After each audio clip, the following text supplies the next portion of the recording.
Welcome to the Morning Track Power Hour. Dr. Andrew Scaff. He is Dr. Michael Werman at Dwyer. On today's show, we'll eventually get into a Week 7 preview for the NFL. Before that, we'll talk about last week's action in the NFL and our perfecto, Mike, for this week's betting competition in our locks of the week. Um, but before we get into the NFL, we'll talk a little bit about Major League Baseball and the Kansas City Royals exit from the playoffs. They lost to the New York Yankees in Kansas City, which is maybe the most unfortunate part of all, Yeah, having to watch New York win the series at home at Kansas City's stadium. What did you think of the series? Did the Royals represent the city well? And were you satisfied with their how far they got in the playoffs this year? Especially remembering where they were at the end of last season. yeah, they were really bad last year. They were 56 and 106, so they were 86 and 76 this year, so they were 30 games improved over last year. And so that's a big difference. Even making the playoffs, I think, was a win. But then the fact that they won the wild card series against Baltimore and made it to the ALDS against the Yankees, who were really even though I don't think they were technically the number one seed. I think Cleveland was. I think the Yankees are the favorites to win, uh, Yeah, even before taking the first game of the series, the ALCS from Cleveland. And then I think they're still ahead right now in game two. So I think the Yankees were still so the Yankees are the favorites. Um, I think they played pretty well. They had a chance to win both games in New York, and maybe they should really have won both games in New York. The games in Kansas City were a little, I guess, they were close, but not close enough. They were, 2 feet away from Kyle Isbell tying the game in game four, close. which would have changed the whole picture of things. But the wind was blowing in slightly too much, and Soto made the catch against the fence of the bullpen. So. I think the biggest problem with the series though was Bobby Witt. He didn't hit very well at all, and he was really, I think, in game three pretty bad, chasing a lot of bad pitches. He did have a hit in game four, but I think for the Royals to have a chance at winning, Witt needed to be the win of the series. Witt needed to be on fire, or at least up to his average, batting 300 and something, and he didn't do that. The whole top of the lineup was kind of bad.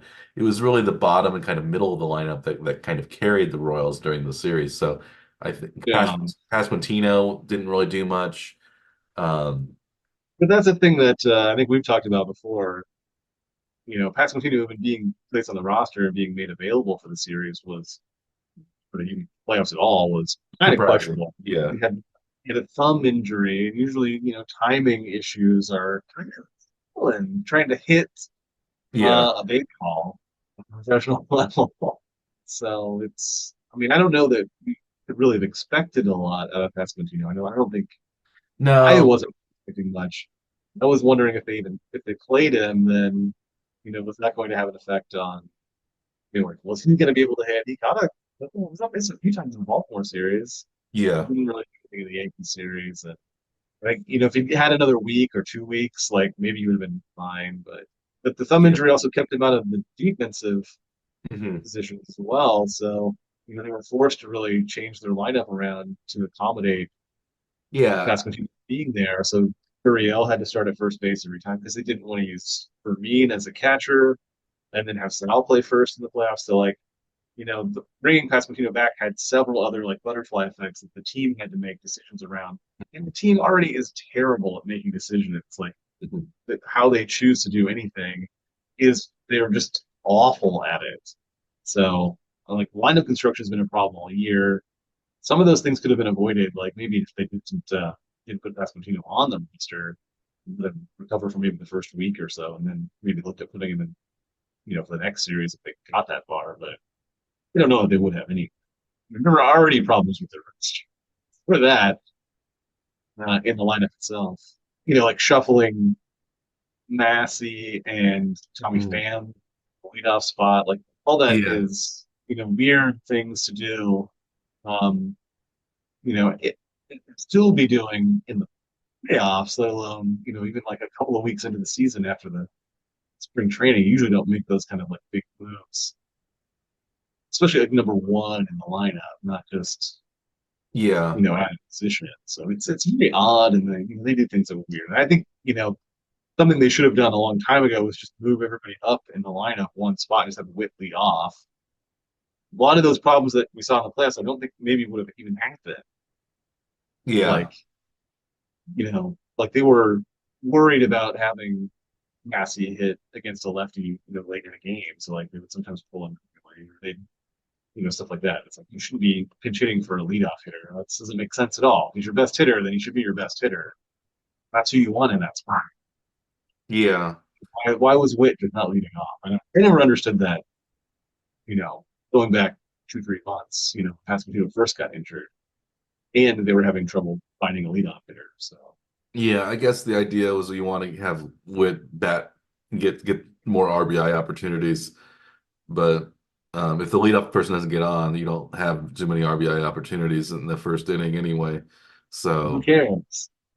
yeah. It becomes a moot point almost immediately if you do go through the logic at all. And I don't think they know how to do that. I don't think they understand that concept. Yeah. So Maybe then, next. then we saw things in the bullpen also. Like, Yeah. Forsaken pitched great as a closer, and then he was coming in the fifth inning Yeah. in the game. Like that was the critical point in the game where they needed that. Like, I mean, if they can't hold the lead, then they're not going to get to the ninth anyway. And were they expecting him to pitch 4 innings? Like, what were they even thinking when they went first again in the fifth?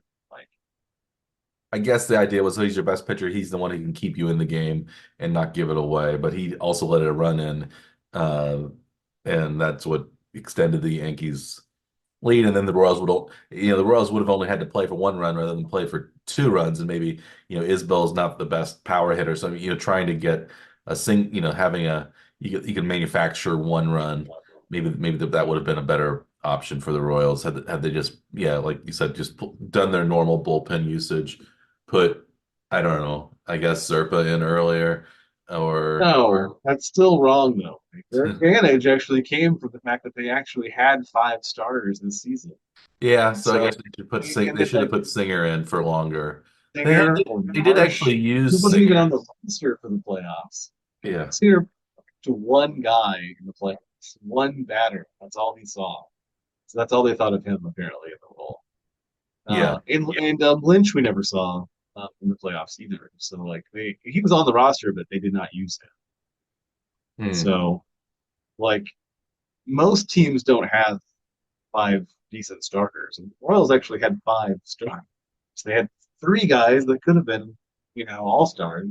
The 2 actually were on the All Star team. Singer could have been on the All Star team. Hmm. It Yeah. was pretty close as to whether he could have been on there or not. Yeah. The way Walker finished, he might have been close to an all-star level as Yeah. well. Singer, But Singer, why they didn't just pair Waka with one of those other starters? They didn't have to torch the bullpen in his starts. It I doesn't don't make know. sense, They Mike. were It really, never made sense. I think they really wanted the righty on righty and lefty on lefty matchups, and that's why they didn't think of using the starters. Um, They but had righty starters and lefty starters like yeah, that. I know. But I guess they wanted, I don't know, it seemed like that's what they really were aiming at was that matchup lefty lefty righty righty. But then the way the new rules work where the pitcher has to be in where for at least 3 batters, um that kind of goes away. So it's not, Well, if yeah. you have a starter, then they're probably going to be able to pitch to at least 3 guys no matter what, right? Yeah, So yeah, yeah. So that's what I mean. Like that they're used to facing you all might nine guys. might as well be using starters as relievers if you're gonna relieve the starter. So if the starter's gonna come out so early. Um, See, this seems also like a no-brainer. Like you don't have to go very far to get to that to use any kind of logic at all. And I'm not sure how they, didn't get to this conclusion immediately. well, And like, we're using their like eighth inning solutions to like lefty righty matchups in like the fourth and fifth innings in playoff games against the Yankees. But if they got to the eighth and ninth innings, I have no idea what they would have done because they didn't have anybody left to get any deeper. Then I guess you would have gone So, with Singer, or you would have gone with the starter at that point. I don't know. I mean, what are they planning for, like an 18 inning game? Is that what they I just don't were know. like Yeah. waiting, or what? Is that what they were? I mean, I'd like just like to know like what they were actually thinking. It doesn't really make sense. Or like at the end of game four when you needed a single run to tie the game, and they sent like Tommy Pham to the plate. He's not a great on base guy. He's also not a home run hitter. But you do have Hunter Renfroe on the bench, who is a home run hitter. Like why didn't he come in as a pinch hitter when he needed a single run in a situation to like tie the game? And it's like those things like I just don't get like how do they leave like an actual home run hitter like on the bench in a Yeah. situation where you need a home run? Yeah. And Fermin didn't really play at all in the Yeah. playoffs. Maybe I think maybe they should have kept. Well, Gurriel had a couple of decent at bats, but I don't know if Yeah. he should have played every day. Maybe they should have had Fermin as catcher and have Sal at first base one of those games just to because Yeah. I guess they wanted Perez because I think Perez is the superior guy behind the plate. But Fermin is really he was actually nominated. Wasn't he nominated for a Gold Glove this year? Well, I Um, don't know. I I think think the he led Royals. the league in like hot steal percentages and stuff like Yeah. that. So he very likely could get that discussion for postseason awards. Yeah, yeah. Four Royals were named as finalists for 2024 American League Gold Gloves Awards. Bobby Witt Jr., of course, catcher Freddie Fermin, and also pitchers Seth Lugo and Cole Reagans were selected as Wow, finalists for the Gold Gloves. I guess that that's was pretty good. announced today. Yeah, I hadn't heard that yet. That's good. yeah. So Fermin was the nominee for the Royals, not Perez. But I think Perez has won Gold Gloves for catcher before, but but Fermin, I think, yeah, he was really, yeah, like you said, he was really good at throwing out base stealers, and maybe that's Yeah. a big reason. And I And don't he seems to be, fine, like behind the plate, like, like catcher ERA sort of stat. I think he does fine. I don't think there's a big drop off having know. him come in behind Sal. And then, with Pasquantino's injury, Sal was able to go to first and maybe take some pressure off of his knees for the end of the year, which is always has to be nice as he's not the youngest player anymore. And Mhm. now 10 years removed from the World Series for him. It has to be a relief to be behind the plate every day down Yeah. the stretch of the long season. But I guess he probably wanted to be catcher. I don't know. Maybe that's part of it. He's I would earned assume. that right. So it's yeah. So maybe we should move on to thinking about maybe the Royals. What do you think? How do you think they'll be next year? And B, what do you think is going to happen with the rest of the playoffs? Do we think we're going to have a Subway Series again, or is it going to be a um, Guardians Dodgers series, or a mix of those two outcomes? So maybe we should talk. Maybe you want to talk about the. What do you think? We talk about the Royals first. Their outlook for next year. I think they're losing possibly quite a few players. Uh, they were kind of 1 year rentals for a lot of them. Yeah, I Um, think some of the players that they had have like sort of options, I think, for other years mhm. even. So maybe Frazier as like a player option. I think most of the guys are signed for several years. Most of I mean, like all their young guys are still like, you know, pre-arbitration or in their arbitration years, so they're still locked up. I don't think they have anybody that's purely a free agent at the end of the season. They're like player options that have to be like, you know, exercised or not exercised from the player Okay. side. But Did I freeze? um, yeah, I don't. I had looked at Spot Track the other day, and it didn't see too much that was like, for sure exits. Okay. So like I think Waka might leave because of he wants a longer. Lawrence and Pham are free agents next year. I think there's a option for Waka, but I think he probably wants a long-term deal. So maybe Yeah, you think the Royals could possibly sign him for a long term, or he might walk. No pun intended. Um, I think they'll probably make an offer, but I don't know if he'll take it because he looked good enough that he should be able to get signed. So, right? yeah, But he may get a decent sized contract. yeah. Yeah, I don't see Waka on this list here, so he must not be under contract, I guess, right? Where is Waka? There he is. He's free agent 26. There must be a player option or something like that, right? Yeah, I think so. I think I had read that somewhere. Yes, player option for 25. Okay. Yeah, so I would guess he'll should not exercise the option and then he'll shop himself around. And Hmm. the Royals may still end up with him. I think so that may go. But I Yeah. don't know that the Royals are. No, I mean I don't know. Man, they seem like they're willing to spend money, so they could go after him. Because I think they get some of their dead weight off the books. I think Hunter Dozier, I think they're still paying him. I think they're still paying a couple other people they don't have anymore.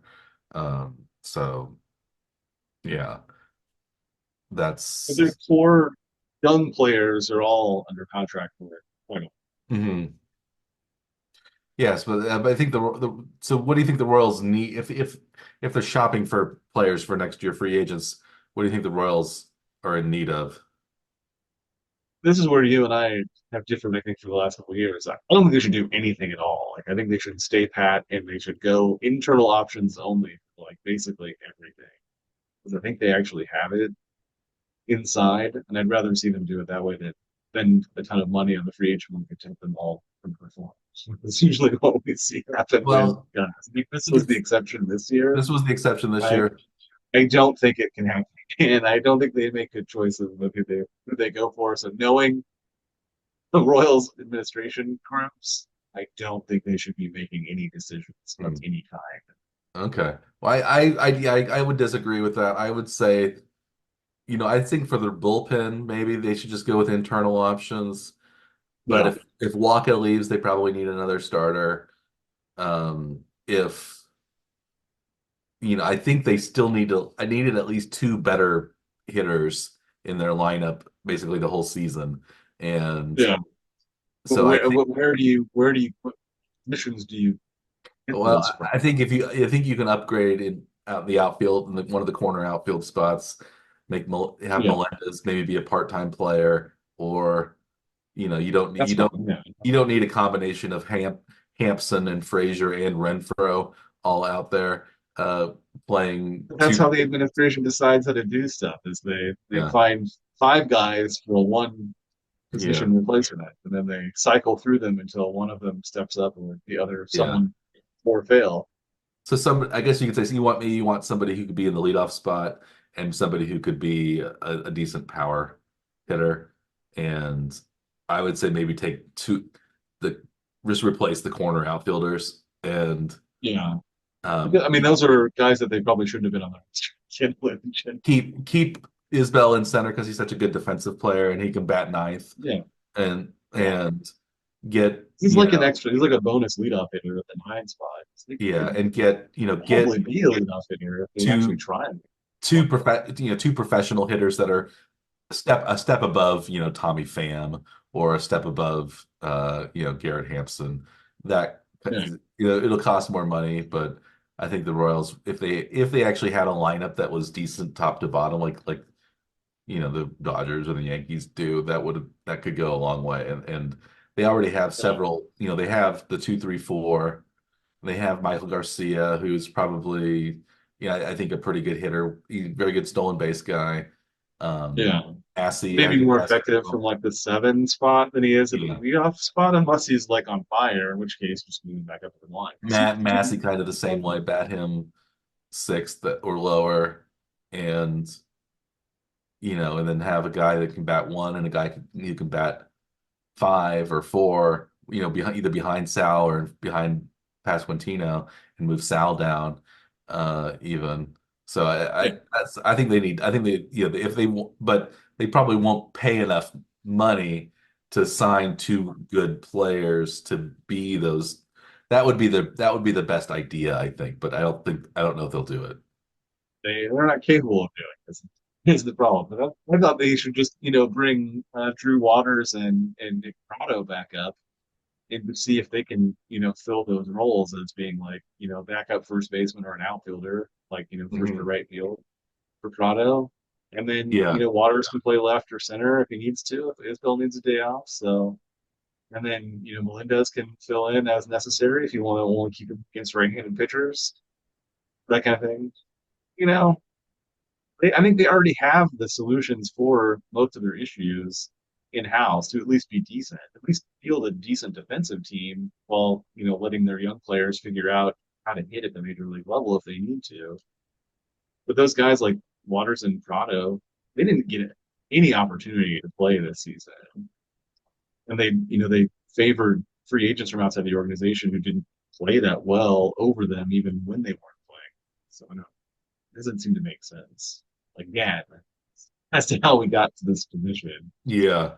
Because if they didn't want those guys in the organization, why didn't they just let them go rather than like maybe play AAA all year after they played at the major league level last Well, season? yeah. I guess the player to get who's the free agent who would be the best corner outfielder is somebody on the Yankees right now, and that's Juan Soto, who's going to be a free agent at age 26. He'll probably command 50 million a year or something like that.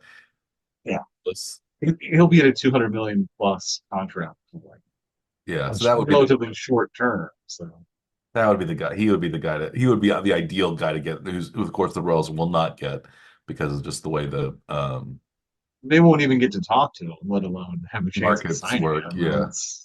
That would be Yeah, insane. I mean, the Yankees would just pay him whatever he wants, right? I would guess so.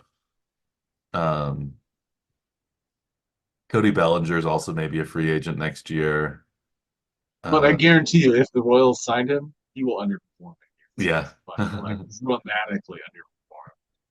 Yeah. But Soto would. Soto's he was the one that would be a Oh yeah, guaranteed. Like I think if the Royals could manage to sign him, I don't see how the Royals wouldn't make the playoffs. Because yeah. Soto um, and Witt like hitting like 1-2 in the lineup, basically. yeah, Like, yeah, yeah.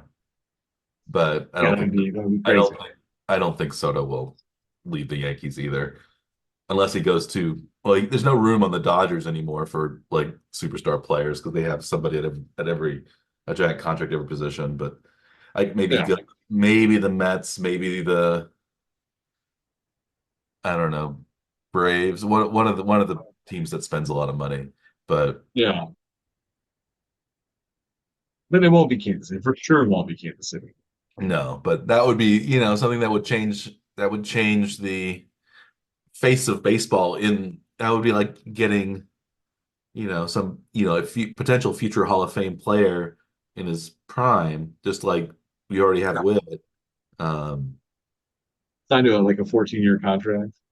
yeah, So, for 500 yeah, million or something. I don't know what it would be, but it would be something crazy. Um, yeah. but Yeah, that'd be fantastic. It's highly unlikely. yeah, What about like Mike Trout type player? Like he may be available for trade, but he's injured all the time. he's So injured all the time. That's the problem. Maybe he'd be less injured if he played on the well, I guess he plays on grass in uh, Los Angeles, but maybe he'd feel a little less pressure in Kansas City. yeah, yeah, he wouldn't have as many eyes on him for sure. So, Yeah. but maybe you could play, a corner outfield position too, where it's Yeah, not, he wouldn't have quite to. so daunting to cover all that ground in center field. It wouldn't be as risky for his body that way. He wouldn't have to. Yeah, yeah, something like that would be great. I would, but you wonder what the Royals would have to give up. But I don't know what's Trout's his contract's pretty steep still, isn't it? He's being paid quite a I bit think of. so. Yeah, There's always this, concept that the Angels may be looking to move on just because he's hasn't played enough. in recent years. Yeah, he still has 6 more years on his contract at 35 million a year. Yeah. Yeah, so he signed through the 2030 season. He's made almost half of his salary, looks like.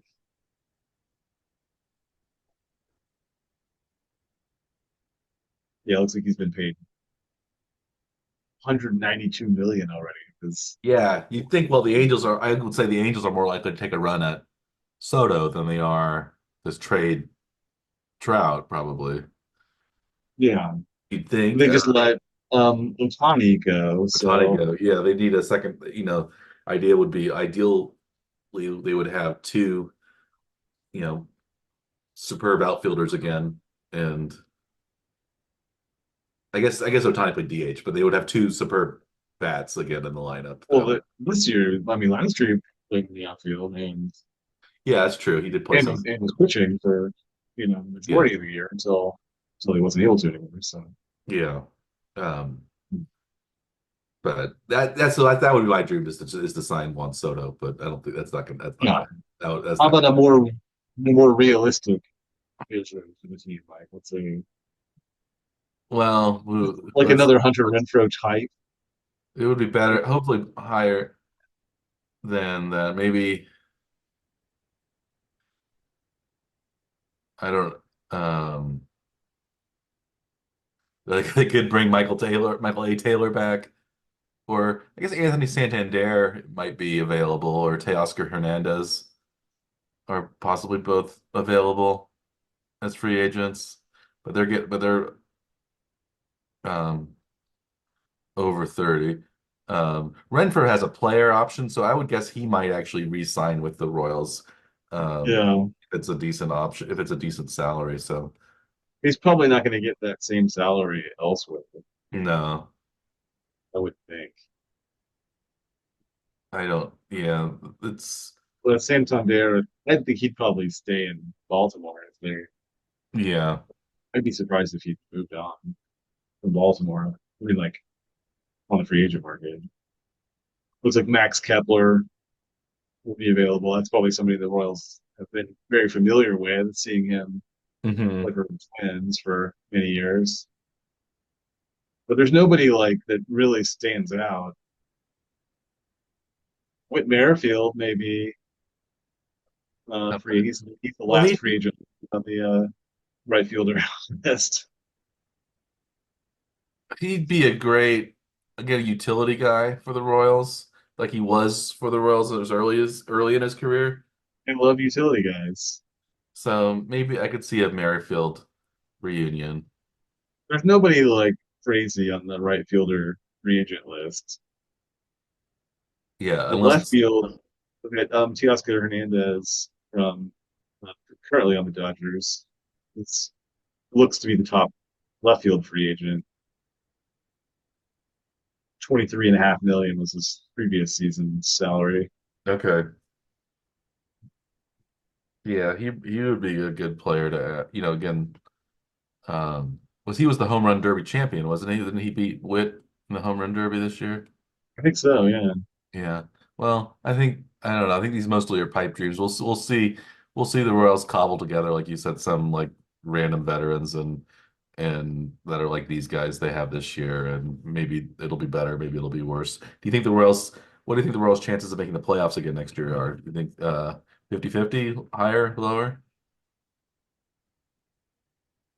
I mean, with the change from last year to this year, 30 plus games, plus 30 games in wins, it's hard to see them going backwards in progress. It's going to be the same bulk team a year older who were very, very young last year, slightly younger this year, and a little more wisdom hopefully next year. So you'd think that they'd be right around the same area.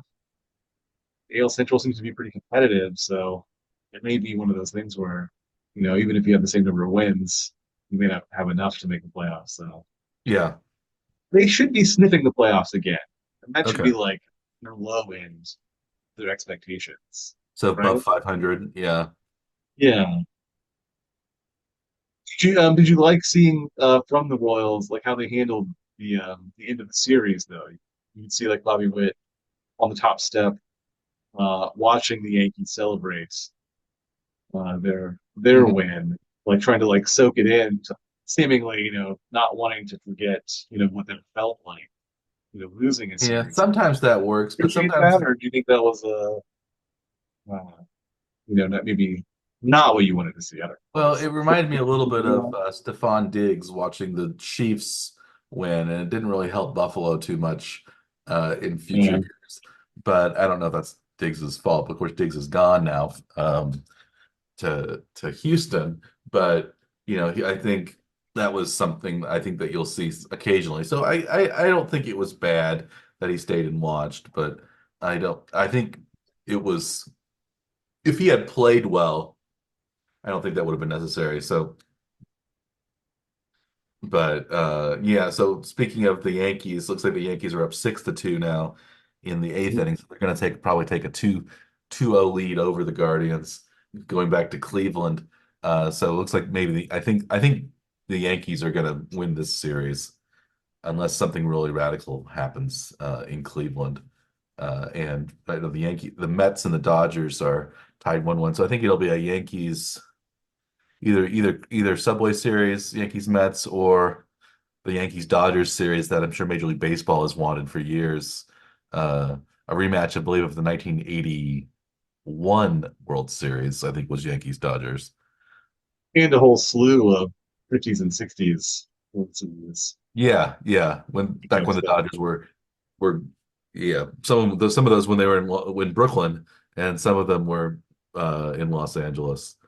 Uh, Yes. you know,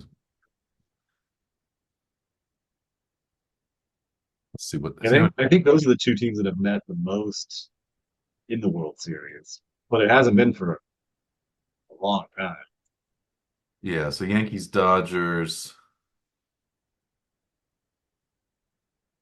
The Dodgers beat the Yankees in 63. Uh, the Yankees beat the Dodgers in 77, 78, and then the Dodgers beat the Yankees in 81. So those are the last five Yankees Dodgers series. Um, there are several Yankees Brooklyn Dodgers series.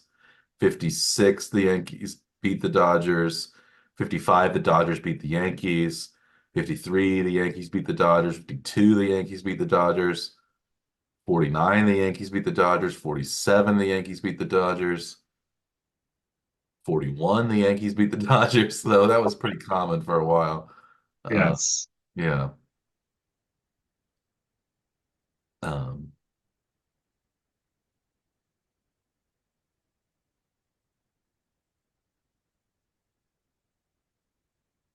Yeah. So do you expect to see that series, Dodgers Yankees, or I what do think you think is better for baseball? Which of those two series? I think I think a non-New York, just New York centric series would be better for baseball.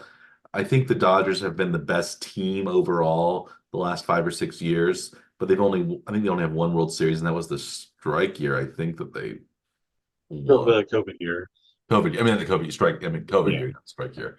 The COVID year that they won. Yeah. Um, Usually the bizarre years are strike year. This time the yeah, this bizarre was a year was COVID year. Yeah.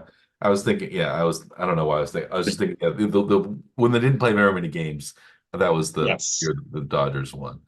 Um, if I remember correctly. So, I didn't see that right yet. um, yeah, 2020. So yeah, they haven't actually been in the World Series the last 3 or 4 years. So they probably had the best team in the National League most of those years. So Mhm. I think I think that would be a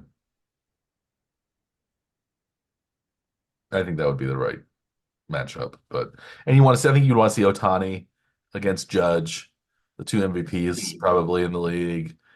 You have so many stars on both teams. So and so I think that's the matchup I would want to see. think the fans would be in most of the country would be annoyed with the Yankees Mets series, or really a Cleveland to anybody series. Nobody really wants to see like outside of Cleveland. I don't think anybody cares about it. Well, I guess you want to, maybe some people would think, well, Cleveland hasn't won for, I don't know, since the 40s. When was the last time Cleveland won the World Series? So it's been 70 years plus since, 48, I think. That's what it was. yeah. I think, yeah. So I think that was so 76 years. Yeah. Yeah, Cleveland won in 48, yeah, against the then Boston Braves. So Boston, the Braves have moved twice since Right. that happened. Um, They're not the most efficient move either. From no, Boston to they ended up in Atlanta. Milwaukee. They went to Boston to Milwaukee, then to Atlanta.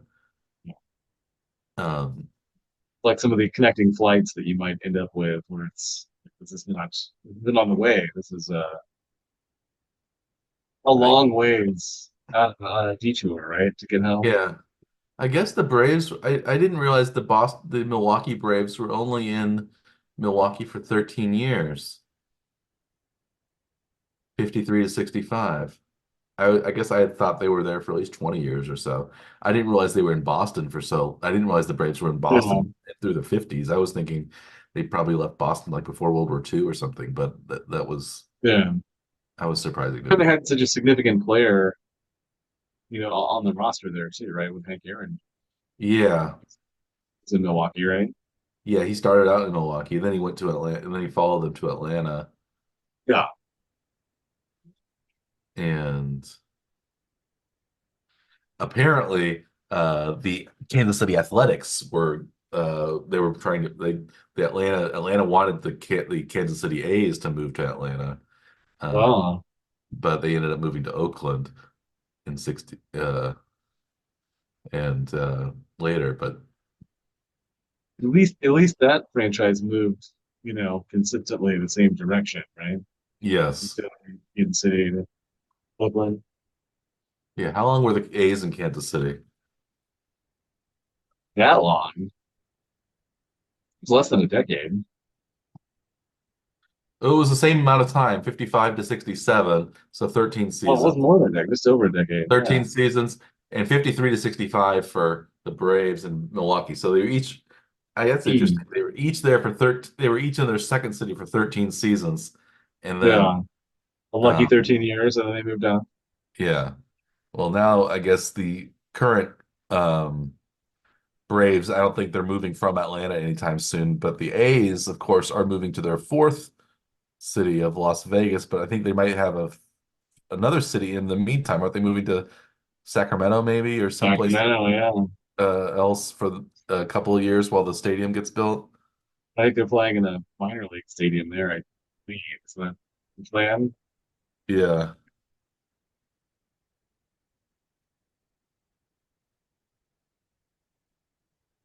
they'll play at Did Sutter you Health Park did you in get to see a game in the Coliseum in Oakland ever? no. Did you? I did. It is one of the worst places I've ever seen a game. I went But to I went to a game, a Braves game in the old Fulton County Stadium that they had before Turner Field, which is before whatever their name of their stadium is now. Um, yes, but that was it's amazing how that's one of fast they that's one of the defunct change stadiums I've been to stadiums. games in.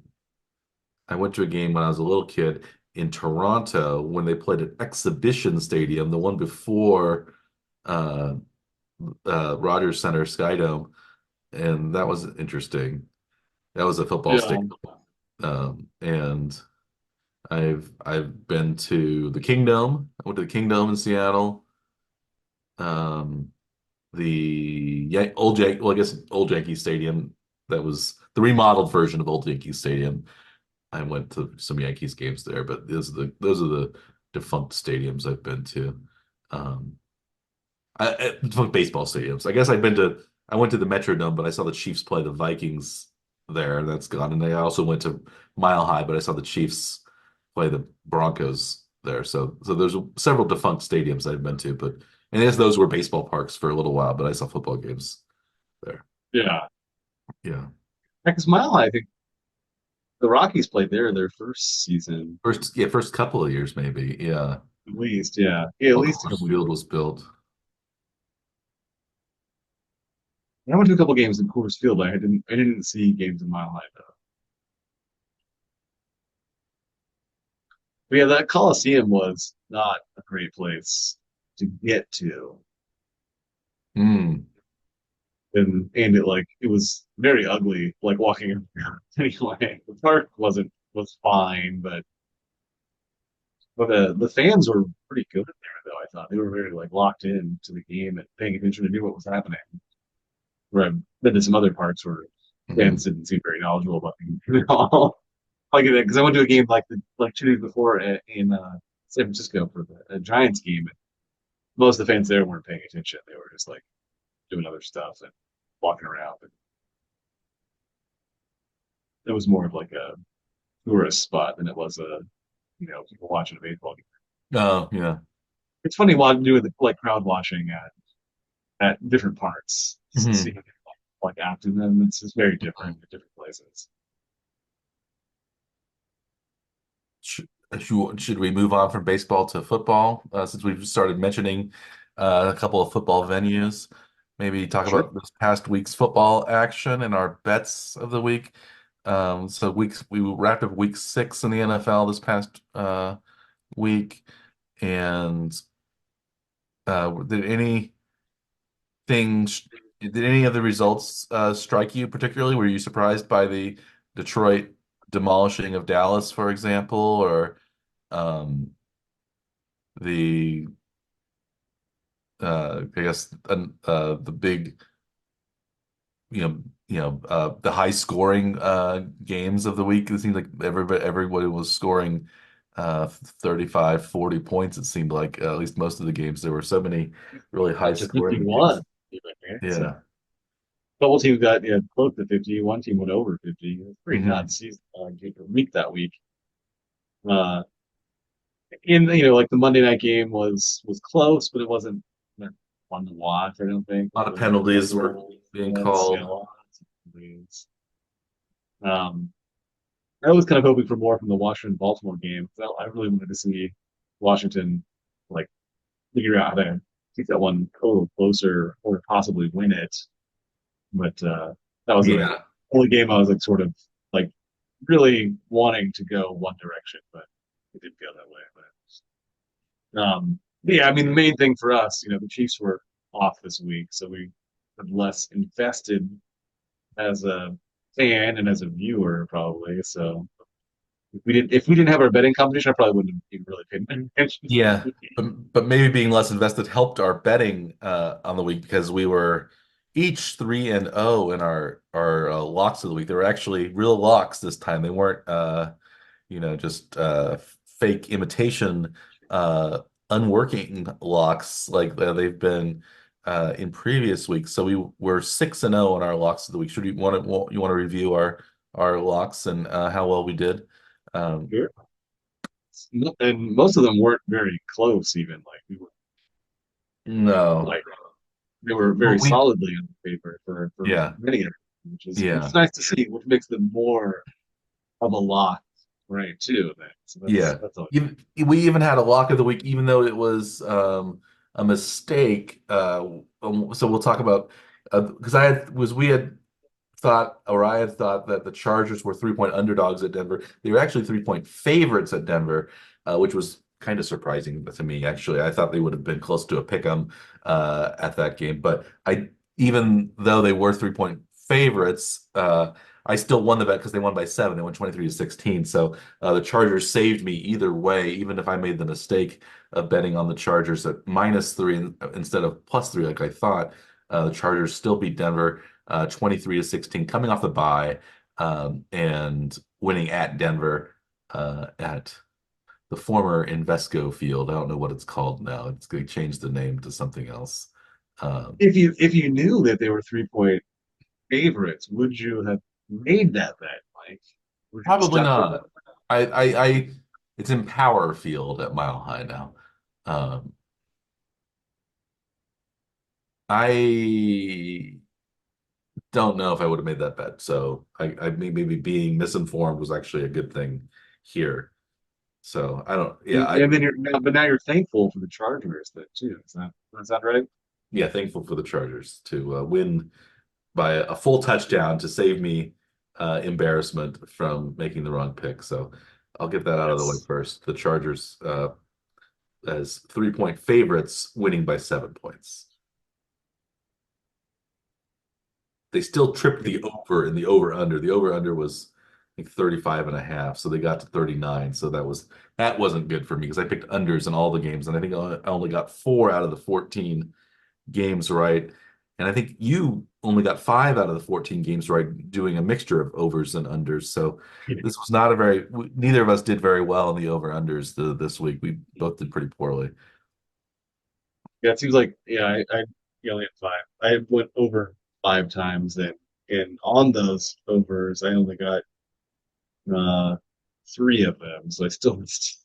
So two of the ones that I picked on overs, you ended up getting right as unders then. So Yeah. that was not funny anywhere. So I had to make sure to only got one more than you did. Hmm. So yeah, we did not fare well on the over under at all, but we did fare well in other parts of it. So Yeah. that was nice. On the And big yeah.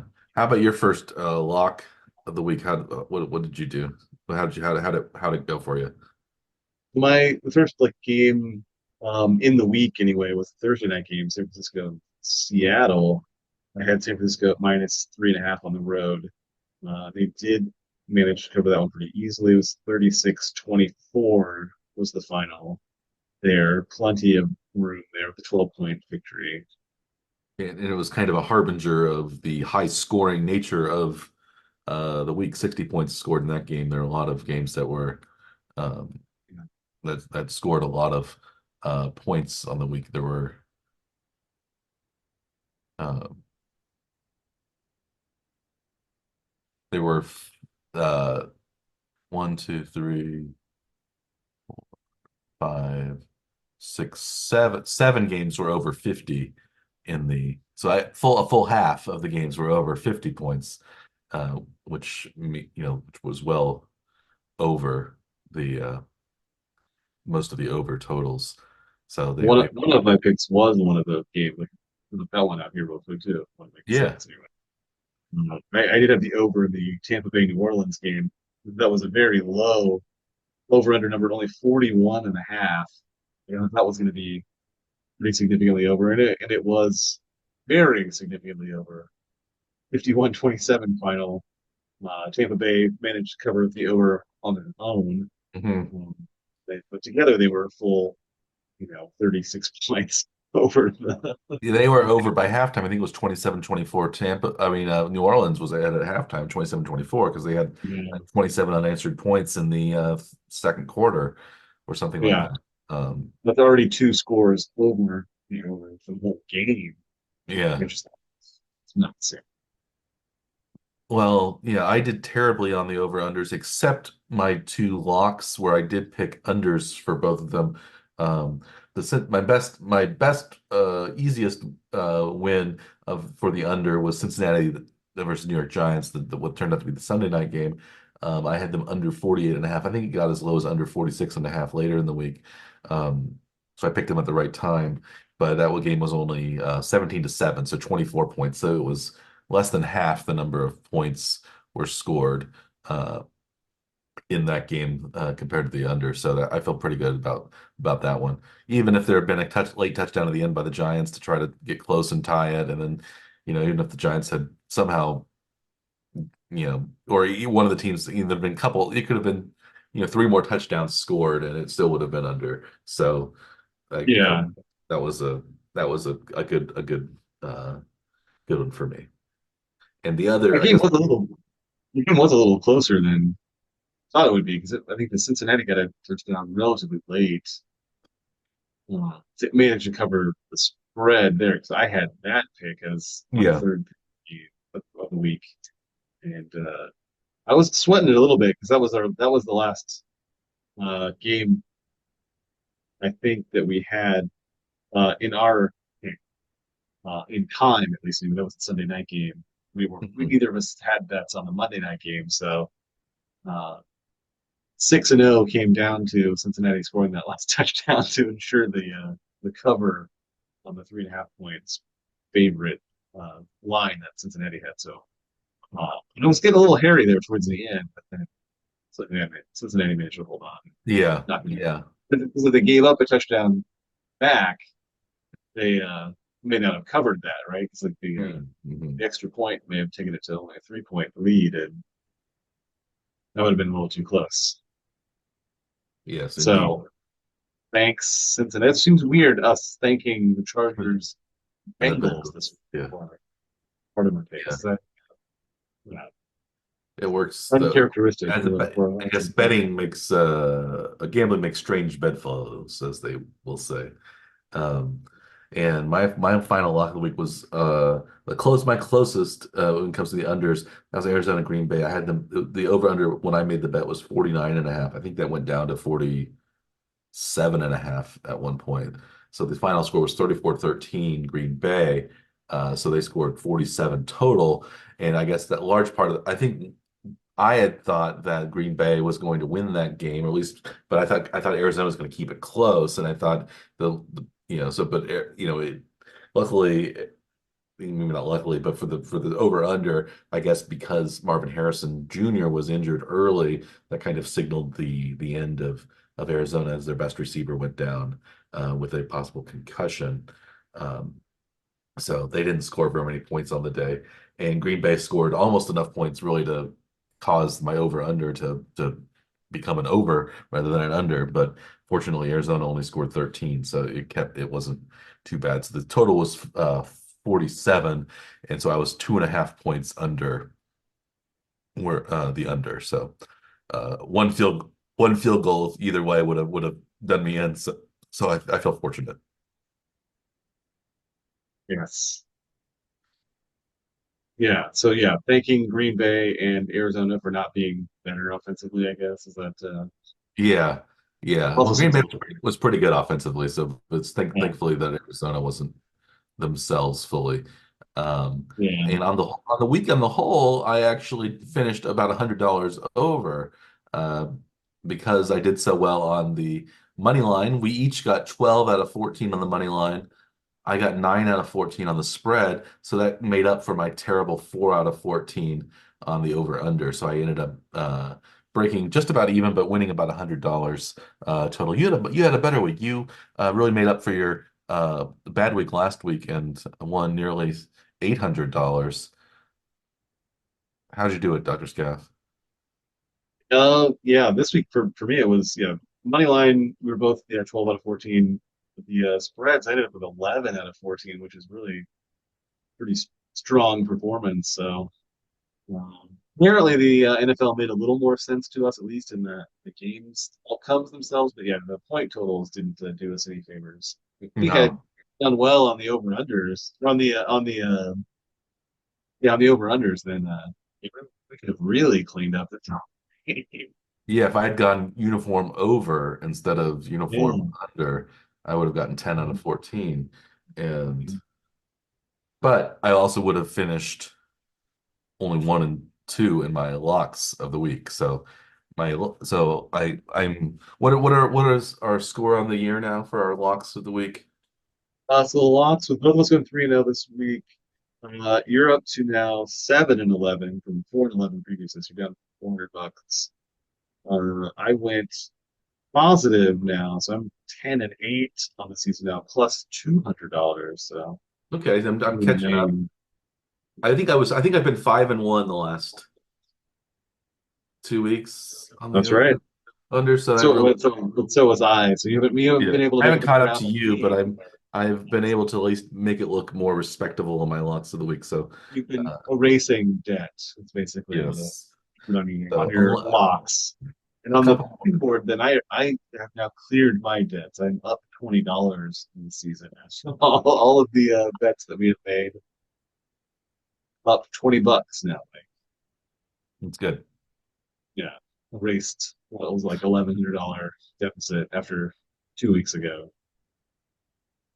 So Nice. yes, getting back closer to my last year's form. That's gonna I have to try to keep that going. Mhm. Yeah, we Yeah, should try to keep that that's the conjoined main going. thing. Yes, yes, indeed. So week 6 is in the books. Moving on to week 7, we have a couple of interesting off-season or trades in the week, the off days of the week. Just this past just today, Tuesday, when we're recording this, there were two major wide receivers traded. Devontae Adams traded from the Las Vegas Raiders to the New York Jets to be reunited with Aaron Rodgers, and Amari Cooper traded from the Cleveland Browns to be the new number one receiver in Buffalo, it seems. So uh, both AFC East contenders are adding free agent wide receivers in the hours after their matchup against each other. The Jets are 2-4. They already fired Robert Saleh, so now they're really going all in with Devontae Adams. And I think the Bills are kind of trying to do the same. They're 4-2. However, they're 4-2 in much better position than the Jets are to win the division. But I think the Jets are pretty desperate to try anything because this is probably, I would imagine, Aaron Rodgers' last season. I don't see him playing next year, but um, yeah, Yeah, what do were you? you shocked by the like the news that happened between our last Word Track Power Hour and the Jets Bills game though, where the interim head coach that demoted Nathaniel Hackett's Yes. to Hackett to take away his play calling Hmm. ability for the offense, and did that surprise you, or does that seem like It it did, finally but logic has finally set in I and don't made know sense? if it's, yeah, I think it was also maybe a smokescreen to try to make it look like Aaron Rodgers did not have as much power over the decision to get fire Saleh as he did. So maybe they had to use Hackett as a sacrificial lamb to, go away from his play calling. I think it was also a good decision by management, but I don't know if it was a bad decision, I think, to fire Saleh at this point in the year. I think that, I think he and Saleh was going to, I think right before he got fired, was going to either fire or demote Hackett anyway. So they basically were doing the same thing that the coach they fired because they thought he wasn't a good coach was going to do. So it's, yeah, maybe maybe a little bit of saving face, maybe a little bit of covering up what their motives really were. But he noticed that he was demoted. He wasn't fired from the team. He was simply demoted from. Right. I think he's still the offensive coordinator, technically. Yeah, So which is weird. So he's yeah, demoted, but it's not really demoted. It's almost the same. I mean, it's just the play yeah, calling. yeah. It's just being transferred from him to someone else, I guess. Right? Hmm. It's weird to like fire a defensive coach and then replace him with a defensive A coordinator. defensive coach. Yeah, That's, yeah. that's odd anyway. But Well, they it seems like couldn't. you're gonna make a change, go outside the organization, Yeah, well, they or really couldn't put Hackett in there. So so that. But then why do you go ahead and fire him? So it yeah, I doesn't. don't know. I think it's because It seems Rodgers weird.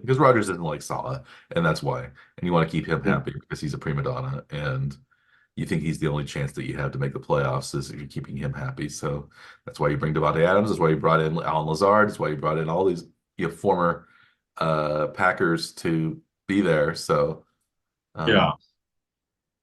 yeah, You know, it's and Saran have a lot of the Iowa State Cyclone players on that team too.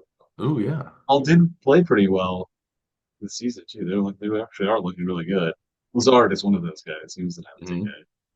Brees Hall's also Brees there. Hall, yeah, Good, and one of their defensive ends, Will McDonald, is pretty solid too. yeah. So Jets do I have a think it's kind solid of fun to see that many Iowa defense. State players on one team anyway. Yeah, It's a do little you think fortunate.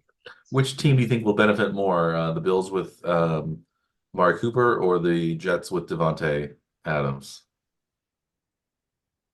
Oh man, it's hard to say because I think that it will help. Both players will probably help both teams. Than you think so. But who's would be more helpful though? I mean, it seems like.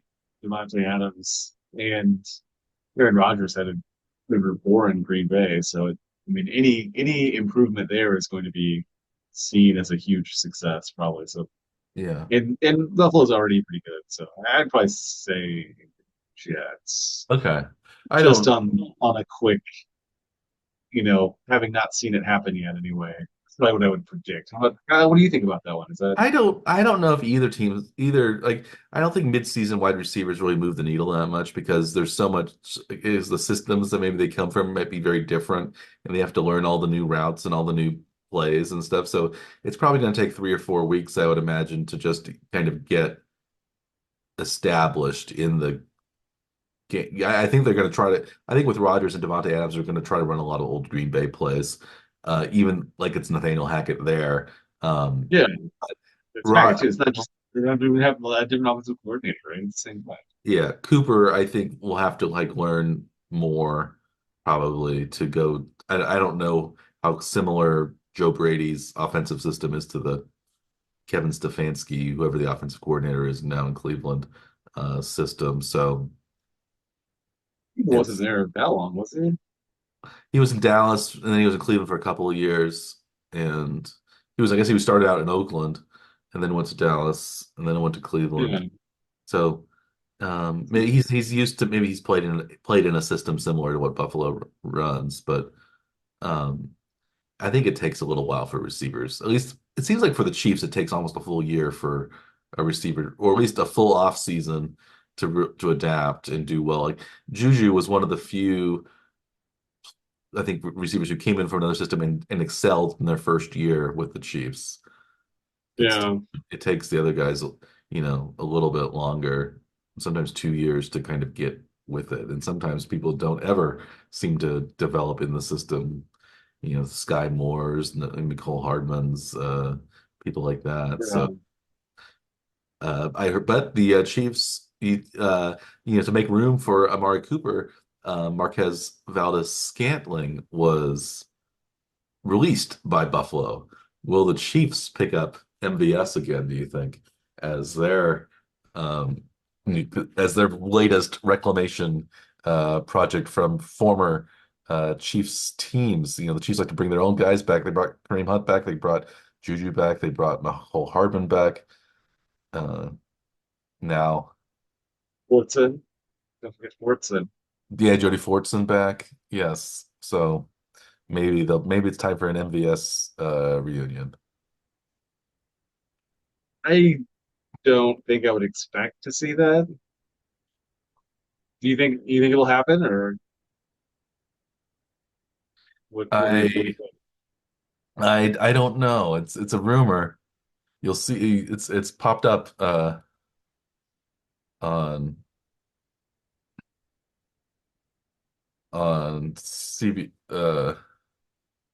CBS is talking about it as a possibility. Um yeah, I But don't would you like that idea, or do you think that it should avoid that?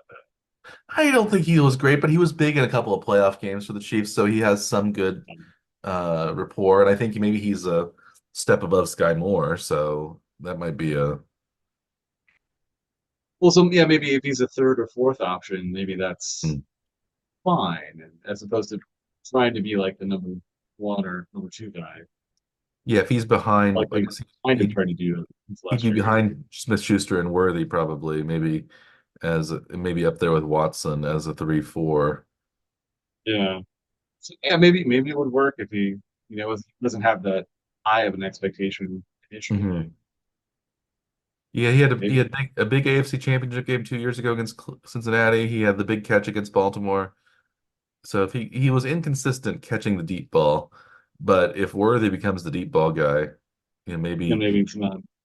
Yeah, Scantling could be one of those another underneath guy, a little bit like what Juju does.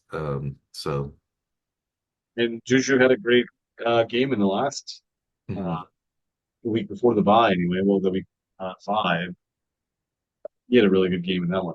That 50 plus yard catch and run. Yeah, yeah, yeah. So Looking like the Smith-Schuster of old. So, and he also, yeah, remember a couple years ago when he was on the Chiefs, he had a huge game against San Francisco. in the regular season. So that might bode well for this week's upcoming matchup in week 7, where the Chiefs do play the 49ers. What coming off the bye, the 49ers, of course, had a kind of a mini bye because they played on Thursday night. Um, what do you think of the Chiefs 49ers matchup next week? So maybe we'll move on to week 7, our discussions of week 7. Yeah, so it's another Super Bowl rematch from just last year and also from 5 years ago. Yes. So yeah, it's pretty I think highly anticipated, right? This is one of those games you circle on the schedule from the beginning of the year as soon as it's announced. So as being something that we should be looking forward to. I'm a little surprised it's only a Sunday afternoon game. It's on a Well, I Sunday night, think yeah, like I think usually sometimes kicker the game.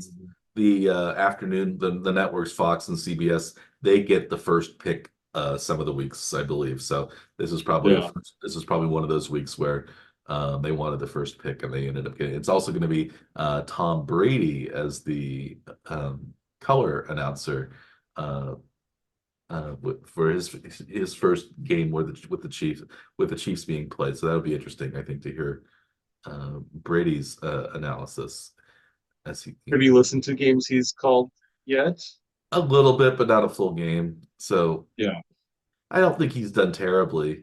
I think Greg Olson was probably a little better, at least where he was, but maybe Brady will get there. But He was higher energy than I expected. I thought it would be more laid back than Romo even.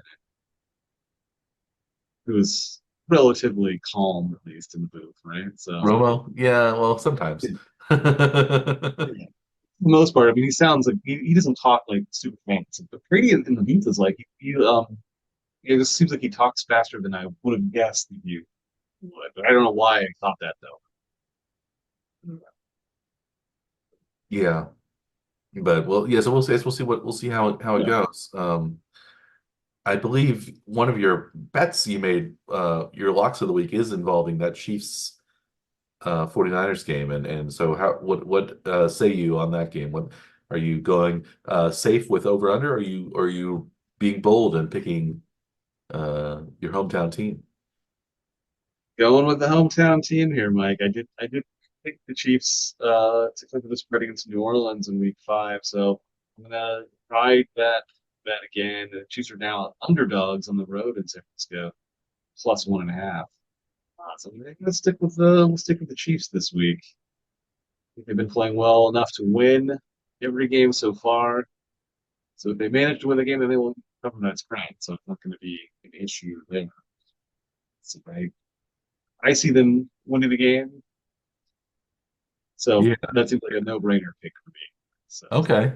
I think it should be kind of a pick 'em as well. I see the Chiefs winning. I think the Chiefs coming off a bye.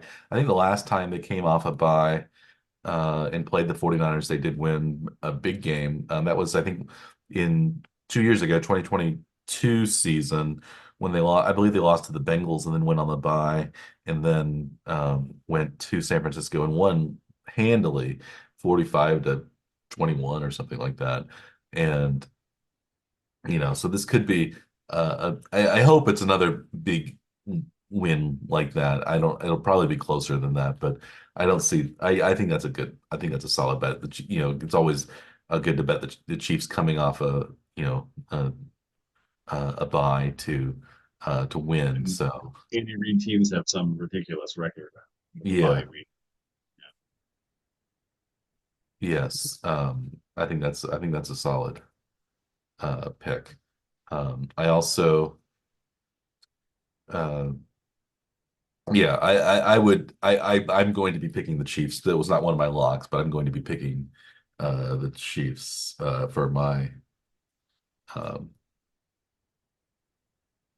for my big board. And Yes, and you think probably phenomenal. also the Chiefs have another week to kind of adjust for the loss of Rasheed Rice, maybe work Juju back in more, maybe get Jody Fortson work back in more with the Chiefs and using more of those big tight end sets. Get Kareem Using Hunt. our 4 tight ends. Yeah, maybe get Kareem Hunt. He was probably a little banged up after his first 2 games, getting a lot of work, but 2 week rest for him is probably big. So, you And it know, seemed like he was settling into that probably lead back situation that yeah, and he was really he still has quite a bit of explosiveness, it seems like. He maybe doesn't have the high end getaway speed that he used to have, but we haven't seen him get caught either, but we just haven't seen him break at something big. But he's had some strong runs. So yeah, and the defense, give them a chance to catch their breaths a little bit, and yeah, everybody gets kind of banged up in that game. mhm. So what? So Yes. David Bolton had looked a little banged up. Was it the week before, I think, Hmm. and so yeah, I'm sure he has been so solid in like stuffing the run game that he definitely, I'm sure, won just threw them all back. Yeah. Well, since you've broken the ice with your first lock of the week, maybe it's time to do my first lock of the week.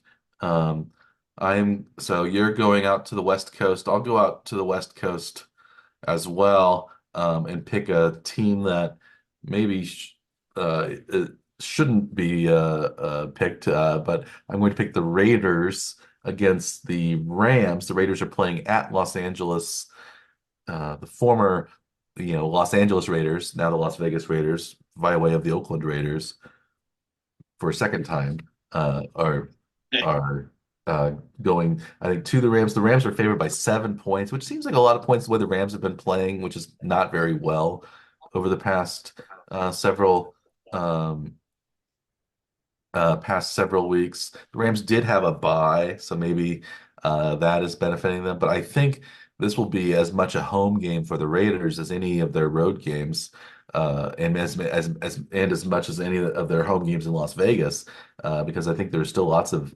Raiders fans in Los Angeles, and it's not very far from Vegas. And I think even though probably the Rams are the more popular team between the Rams and the Chargers in Los Angeles, I don't think that's a diehard football city, so I don't think they'll be buying all the tickets. I think it's going to be probably a 50-50 split between Raiders and Rams fans, maybe even a majority Raiders section. So I and the Rams haven't been very good. I guess maybe Cooper Kupp will come back, but they've been banged up, and the Raiders are losing Devontae Adams, but they haven't been playing with Adams the last couple of weeks anyway.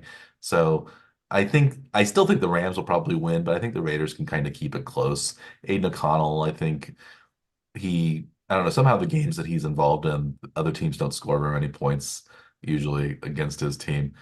He doesn't always win games, but it seems like it might be an ugly, low scoring 16-13 type of game.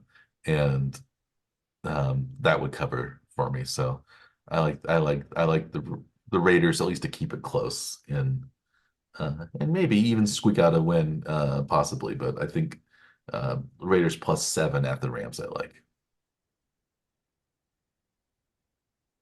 Yeah, what did you think of the over under in that one then? It's 43 and a half. That seems like a Mike special to go under right there. Yeah, I think I will probably go under on that one. This might be another week where I just will go under because all of the games are going to are went over last week, and so I think probably Vegas will adjust the lines. So the lines actually, as the week goes on, will probably get even a little bit higher. So it would probably be better in my interest to wait until Friday or Saturday to start betting on the unders because the lines might rise across the board. So I think for my locks of the week, it's better just to go with the spreads because those will be a little more stable, and I'll probably get the best number, get a good number. But if I wanted to go under, it's probably best to wait until closer to kickoff when I think the lines are going to go over. Since so many teams went over last week, I think the betting public usually likes overs. So um, I think waiting a little bit. So yeah. So I think I will go under. It's 43 and a half. Maybe it'll creep up even to 44 and a half, something like that. So, Which really you're likely really yeah, serious. yes, Because I think the lines for the over under is nearly a 1 point higher than it was last week.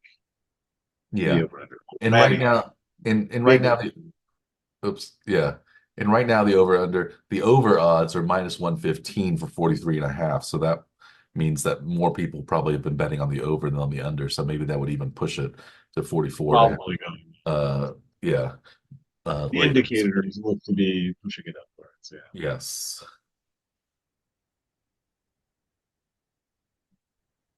Yeah.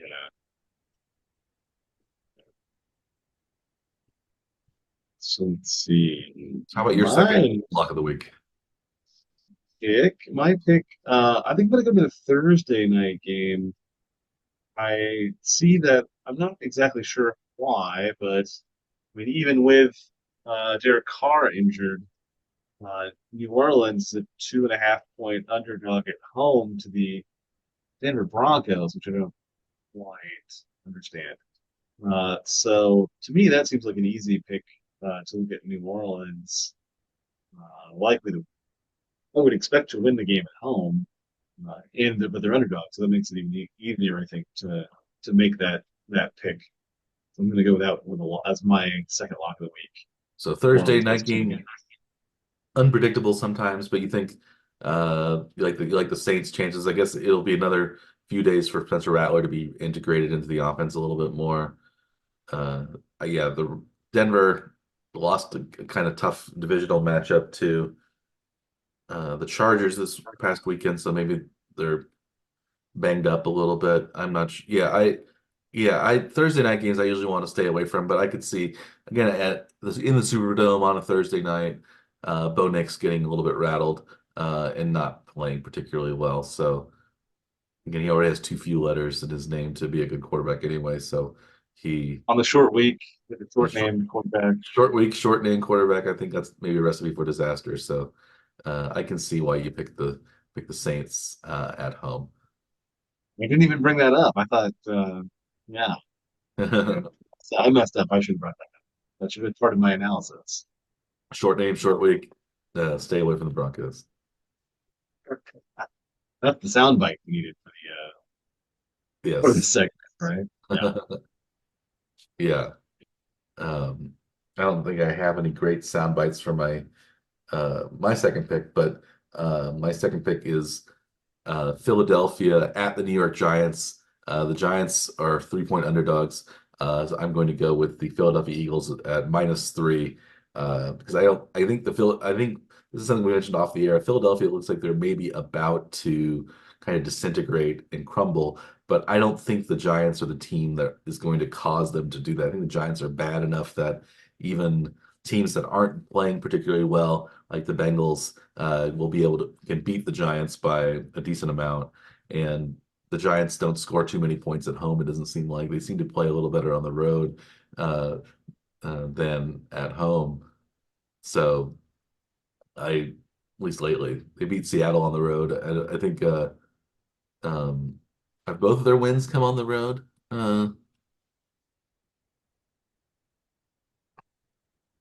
Oh, I don't know. I'm not sure. Yeah, they won at the Browns, and then they uh, won at the Seahawks. So they've lost 4 home games. They lost big to the Vikings at home in week 1. They lost at the Commanders only by 3 in week 2, which actually Mhm. turns out to be a much better result maybe than they would have thought going in to that game. Won at the Browns week 3, lost fairly close game to the Cowboys in week 4 on that Thursday night. Lost or won at the Seahawks, lost to the Bengals at home. So I think, yeah, Eagles coming in, I think it's not a very long trip for them. So I know the Giants and Eagles hate one another, but I think there might be a sizable Eagles faction there with the Giants being so dysfunctional. And yeah, maybe some of the Eagles fans just want to be there to yell at Nick Sirianni. But I think the Eagles again they're getting a little bit healthier. Devontae Smith is back. AJ Brown is I think back. So I say Saquon Barkley's return to the Meadowlands. So I think Yeah, they're probably going to be pumped for that game. So I could Barkley sure should be so I could anyway, see yeah. So I see the Giants then as losing outright and losing by more than 3. So maybe a 7-point game, 7-point victory for the Eagles. I don't think is too out of the question. So Eagles -3 at the Giants. Do you think New York might be a friendlier city than Philly then for Maybe. Philly? Philly is mad at the Eagles. They were winning a game. They won a game and they were screaming at Sirianni. And then Sirianni got mad at them. But that's how Philly fans are. It seems like they are Yeah. one of the maybe the most I guess hard on their own team of any franchise in the NFL for sure. Well, if you recall, 76ers fans booed Santa Claus in a game. You remember that? Yeah, well, the Eagles fans did Santa Claus too. They booed him. Oh, that's not the Eagles now. They threw snowballs and stuff at Santa when he was trying to go through. Uh, yeah, the Eagles are not. I think the 76ers booed somebody else. I can't remember who they booed, but they yeah yeah it's tough to 76ers yeah it's tough to play in Philly. But booing Santa Claus is one of the funniest things possible. Yes, yes. Uh, That he was universally liked, and apparently Philly does not care for Santa Claus, right? yeah, 1968 was uh the Santa Claus game where December 15, 1968, the Eagles were 2-11 and tied 7-7 at halftime. The team brought out Santa Claus as part of the halftime Christmas parade, but Eagles fans, upset by the poor season, pelted him with snowballs. It's fantastic. Yeah, yeah,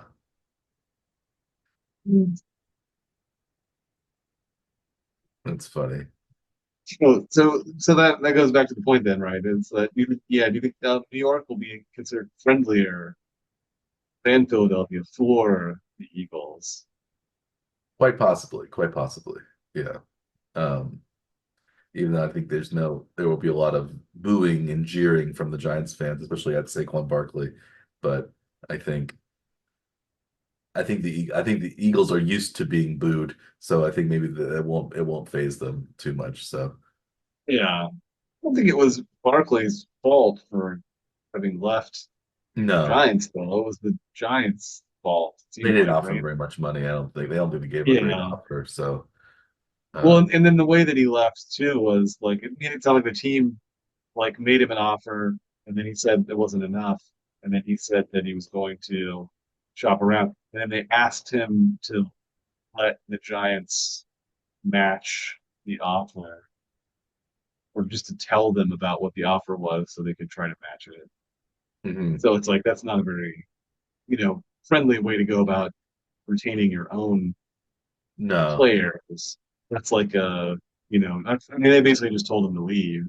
That's if that's how they handled it. And there was a video of it of the call, I think, from the Giants side, which is even dumber to like have that be released then too. So it looked really bad. yeah, I would assume yeah. the fans are aware of that and they maybe don't hold it against Barkley, I'm or sure do you maybe think they do anyway? maybe a few do not hold it against him, but I'm sure the vast majority are going to boo him pretty lustily and heartily. But I don't know if it'll. I don't know if that'll even matter because I think the Beagles are a better team than the Giants, as it seemed like have played better on the road so far this year than at home anyway. So um, and I think the Eagles are due for a solid win. They're 4-2, but I guess they're only 3-2. They had a bye, I think, um, if I remember correctly. But um, yeah, I just don't think the Giants are a good enough team to take advantage of the Eagles' problems at this point. So I like the But Eagles. if they do, then it's probably that may be a game that Sirianni may be looking at being fired again.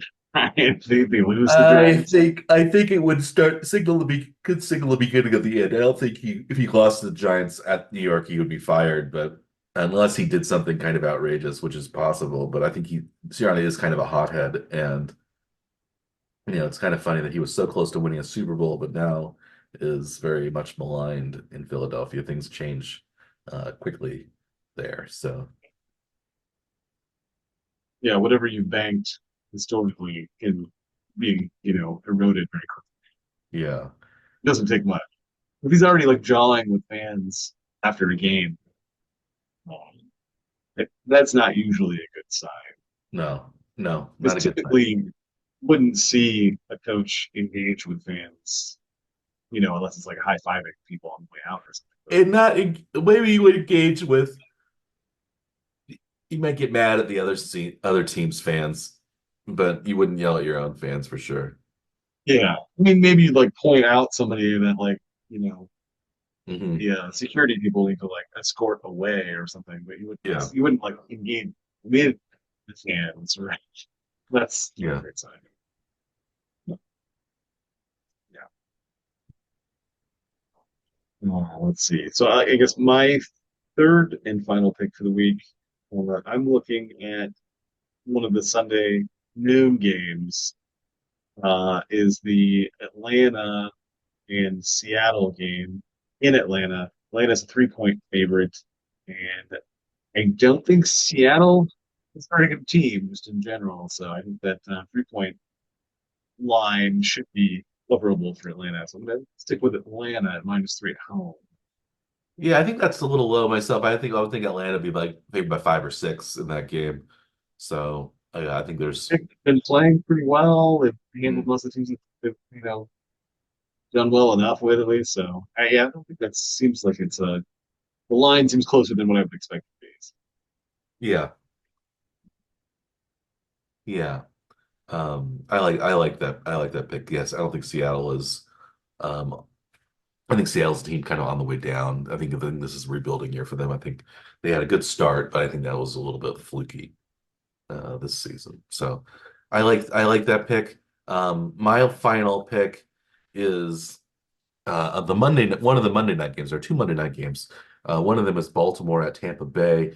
Baltimore is 3.5 point favorites at Tampa. I think Tampa's had a good season, but I think Baltimore is really on a roll right now, and they've like discovered how to use their running game and control the clock. And if they get a lead, they're very difficult to beat. Plus, they are not afraid to run up the score on opponents. So I could see them winning against Tampa is a good team, but I don't think they're as physical. They aren't quite the physical uh, team offensively and defensively. I don't think uh, that Baltimore is. Maybe a few years ago they were, but I think they're not quite what they were a few years ago on defense. So when they beat the Chiefs and had the really stout front four, I think I like. I like Baltimore. I think Baltimore's on a roll right now. Baltimore's a great regular season team. They tend to fall apart in the playoffs because they only play really well when they get a lead.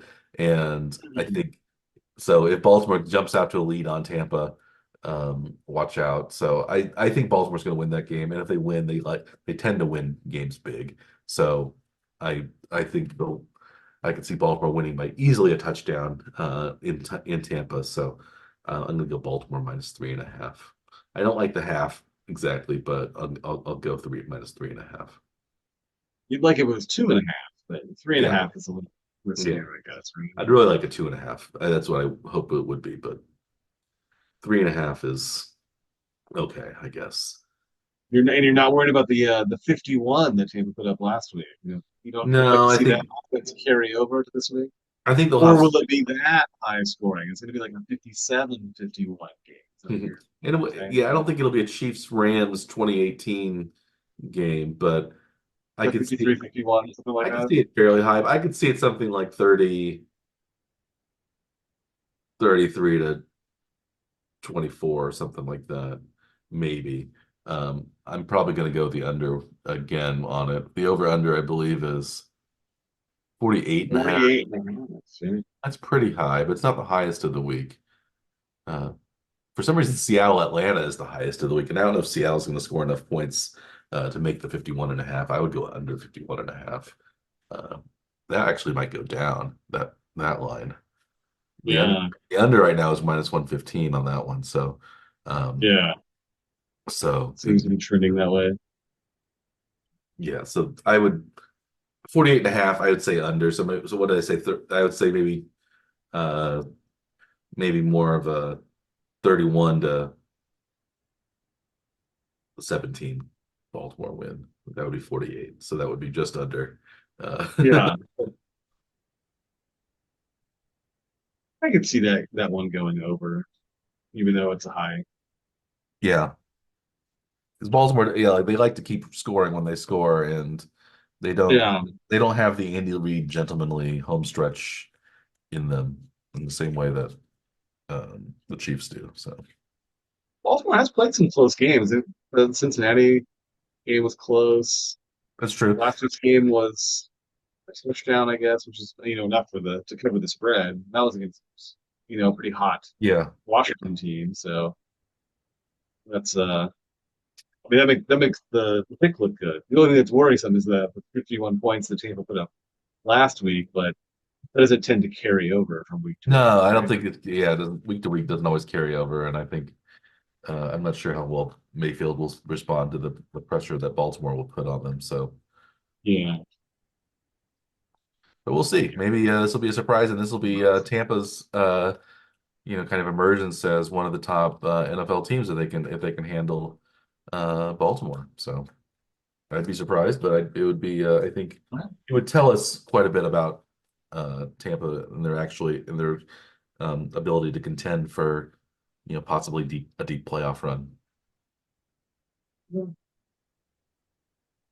Any other games from this week that you're excited about?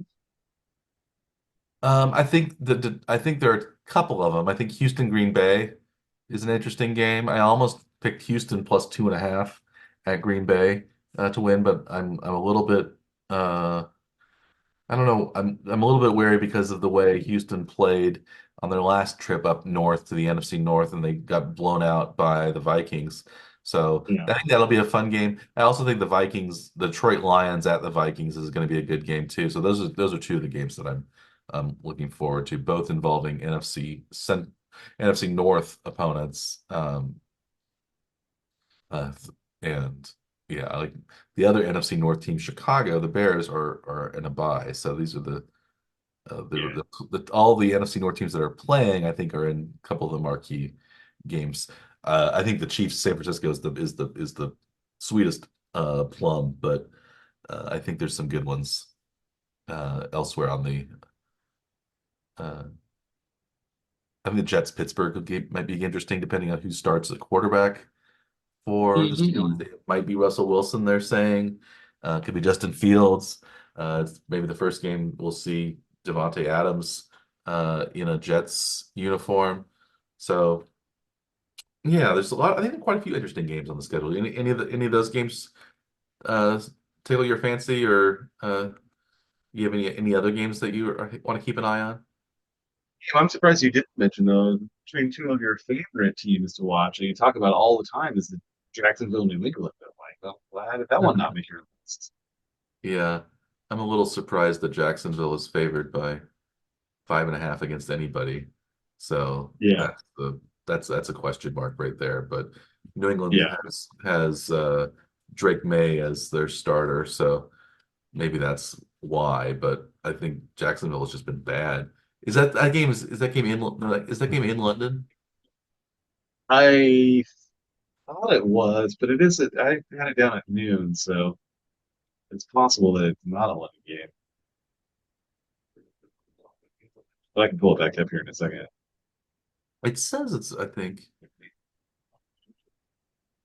yeah it's a Oh no, nine it is at 8:30 a.m. So for Central Time. So that is yeah not the best game. 1-5 against 1-5. So that's the so that'll be a we'll have to get those picks in early. Yes, yes, we will. Yeah, so I'm not looking forward to that. I'm sorry. I think I feel bad that the London fans are stuck with that game. But Exporting two of our worst teams to to the international games. Yes, Yes, great. it's kind of a tradition sending your two worst teams to Yeah.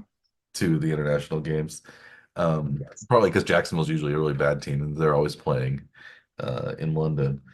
Um, since we're talking about the dregs of the schedule next week now, should we wrap this week up and end on a good note with the Warner Trek Power Hour? It does sound like we've reached the end. Yes. Yes.